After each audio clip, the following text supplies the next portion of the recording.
तो दोस्तों, दुनिया में चाहे कोई भी फ़ोन हो, उसके लिए उसकी बैटरी लाइफ एक काफ़ी इंपॉर्टेंट एस्पेक्ट रहती है। फ़ोन की ही नहीं, एक यूज़र के लिए भी उसके फ़ोन की बैटरी लाइफ काफ़ी ज़्यादा इंपॉर्टेंट रहती है, राइट। चाहे कितना भी बड़ा फ़ोन हो, चाहे उसके अंदर 5000 mAh की बैटरी हो, चाहे उसके अंदर 4000 mAh की बैटरी हो, लेकिन हम फिर भी चाहते हैं कि जो हमारी बैटरी है वो हमारे रेगुलर यूज़ से कुछ थोड़ा और ज़्यादा चले। तो आज हम कुछ ऐसे ही टिप्स के बारे में बात करेंगे। आप देख रहे हैं हमारा यूट्यूब चैनल RDX। सबसे पहले जो भी हमारे फ़ोन की बैटरी या फिर किसी भी डिवाइस की बैटरी होती है, उसके लिए सबसे पहला सवाल हमारे मन में आता है, या फिर सबसे पहले जो हमारी क्वेरी आती है वो आती है उसकी चार्जिंग को लेकर। उसे कितना चार्ज करना चाहिए, कब तक चार्ज करना चाहिए, क्या ओवर चार्ज करना चाहिए या फिर नहीं। तो अगर हम बात करें अपने स्मार्टफोन्स की, स्मार्टफोन्स को स्मार्ट एक इसीलिए कहा गया है क्योंकि जो आजकल के स्मार्टफोन है थोड़े से स्मार्ट हैं। अगर आप इन स्मार्टफोन्स को पूरी रात भी चार्जिंग लगा के रखेंगे तो इनकी बैटरी में कोई दिक्कत नहीं आएगी। हालांकि पिछले जो स्मार्टफोन हुआ करते थे उसमें ऐसी दिक्कत आती थी कि अगर आप अपने फ़ोन को पूरी रात चला के रखें या फिर ओवर चार्ज करके रखें तो शायद उनकी बैटरी में बल्कीनेस या फिर वो फूल जाती थी या फिर उनमें कोई दिक्कत आ जाती थी। लेकिन आजकल के स्मार्टफोन जब भी उनकी बैटरी फुल हो जाती है तो फिर वो चार्ज को डिस्कनेक्ट कर देते हैं, यानी कि करंट लेना बंद कर देते हैं। तो आपको बैटरी के ओवरचार्ज होने की कोई दिक्कत नहीं होनी चाहिए। अब कई लोग ये भी सोचते हैं कि जो हमारी स्क्रीन है वो हमारे फ़ोन में सबसे ज़्यादा बैटरी कंज्यूम करती है, तो उस स्क्रीन को अगर हम ऑटो ब्राइटनेस पे रखें, यानी कि फ़ोन को डिसाइड करने दें कि वो कितनी ब्राइटनेस यूज़ करे, तो हमारी जो बैटरी है वो कम होगी। इसके लिए हमें ये जानना पड़ेगा कि ये ऑटो ब्राइटनेस काम कैसे करता है।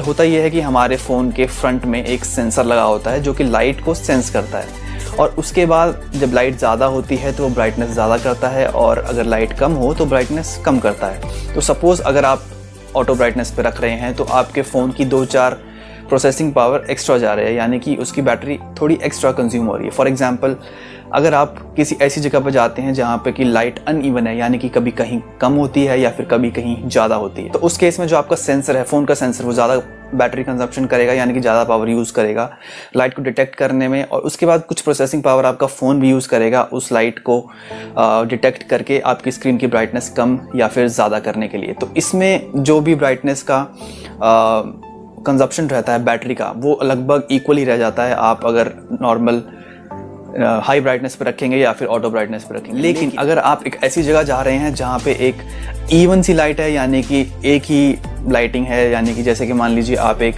अपने ऑफिस में है जहाँ पे आपको पूरी रात या पूरे दिन लाइट सेम मिलती है, अगर उस जगह पे आप ऑटो ब्राइटनेस का यूज़ कर रहे हैं और फिर कभी कभी ऐसी जगह पे जाते हैं जहाँ पे कि ब्राइटनेस ऊपर या नीचे होती है, तो डेफिनेटली उस समय आपको आपका जो ऑटो ब्राइटनेस का फंक्शन है वो आपको यूज़ करने देगा। लेकिन आपको ये चीज़ भी मालूम होनी चाहिए कि आप अपने हिसाब से भी अपने स्क्रीन की ब्राइटनेस कम या ज़्यादा कर सकते हैं। तो अगर आप कैपेबल हैं, अगर आप जानते हैं कि आपको कितनी ब्राइटनेस की ज़रूरत है, आपके फ़ोन को कितने ब्राइटनेस की ज़रूरत है, तो डेफिनेटली आप खुद ट्राई करें कि आप अपनी ब्राइटनेस खुद सेट करें। इससे आपकी बैटरी कंजप्शन थोड़ी कम होगी।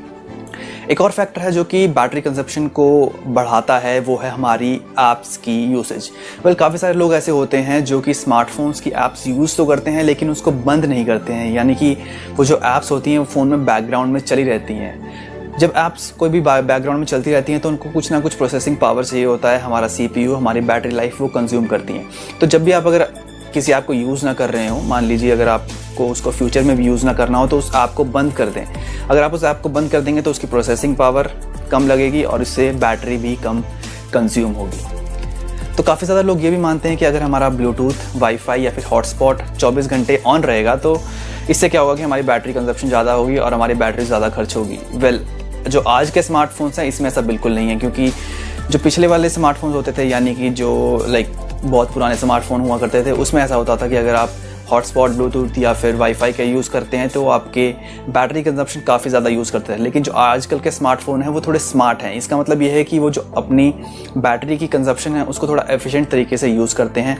अगर आप किसी भी ब्लूटूथ या फिर वाईफाई या फिर हॉटस्पॉट को बिना कनेक्ट किए ऑन करके रखते हैं तो डेफिनेटली वो आपको नेग्लिजिबल पावर कंजप्शन देती है। इसका मतलब वो बहुत कम यूज़ करती है आपके फ़ोन की बैटरी को, और ये बिल्कुल नेग्लिजिबल है। लेकिन हाँ, अगर आप उस हॉटस्पॉट को, ब्लूटूथ को या फिर साथ ही साथ वाईफाई को यूज़ करते हैं तो डेफिनेटली उसके अंदर पावर कंजप्शन होगी।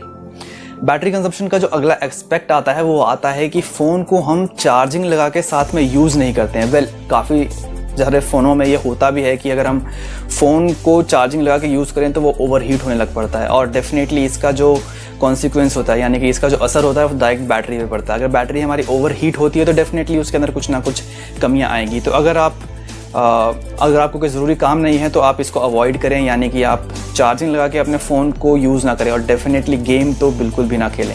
अगर आपका फ़ोन हीट होता है, अगर आपका फ़ोन हीट नहीं होता है, आप एक वेंटिलेटेड या फिर एसी रूम में बैठते हैं, तो डेफिनेटली आपकी बैटरी को कोई दिक्कत नहीं रहेगी और वो बिल्कुल ठीक चलेगी।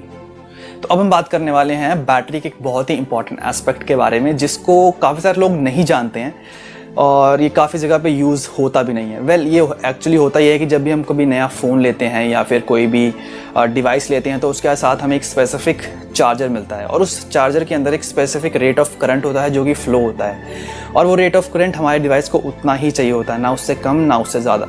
लेकिन लोग क्या करते हैं कि उस चार्जर के अलावा वो काफ़ी सारे चार्जर अपने डिवाइस में यूज़ करते हैं।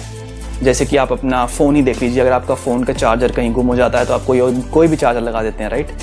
लेकिन ऐसा हमें बिल्कुल भी नहीं करना चाहिए, क्योंकि जो हमारा डिवाइस है वो एक सर्टेन अमाउंट ऑफ करंट की कैपेसिटी के लिए बना हुआ है। अगर वो करंट उससे ज़्यादा होगा तो डेफिनेटली हमारी बैटरी को नुकसान होगा, साथ ही साथ हमारे फ़ोन को भी नुकसान हो सकता है। अगर वो करंट थोड़ा कम रहा, जितना हमारी बैटरी को चाहिए उससे थोड़ा कम रहा, तो हमारी बैटरी की परफॉर्मेंस थोड़ी कम कर सकता है, चार्जिंग बहुत स्लो करेगा, बैटरी की जो परफॉर्मेंस है वो भी स्लो करेगा। तो जितना हो सके आप ट्राई करें कि अपने जो कंपनी का चार्जर है या फिर आपके फ़ोन के साथ जो चार्जर है उसी को यूज़ करें। अगर आपका चार्जर कहीं गुम हो जाता है तो फर्स्ट ऑफ़ ऑल आप एक ऑथराइज सर्विस सेंटर से जाके अपना चार्जर लें, और अगर आप वो फिर भी नहीं कर पाते हैं तो आपके चार्जर के ऊपर एक करंट का एम्पियर और अमाउंट लिखा होता है कि कितना करंट वो चार्जर प्रोवाइड करता है, तो उसी सेम अमाउंट ऑफ करंट का चार्जर आप लें और फिर उसको अपने डिवाइस में यूज़ करें। इससे आपके डिवाइस की बैटरी बढ़िया रहेगी और काफ़ी लंबे समय तक चलेगी। तो ये थे कुछ टिप्स जो कि हमें अपनी बैटरी की परफॉर्मेंस को इन्हांस करने के लिए आजमाने चाहिए, और कुछ चीज़ें जो हमें नहीं करनी चाहिए ताकि हमारी बैटरी की परफॉर्मेंस कम ना हो।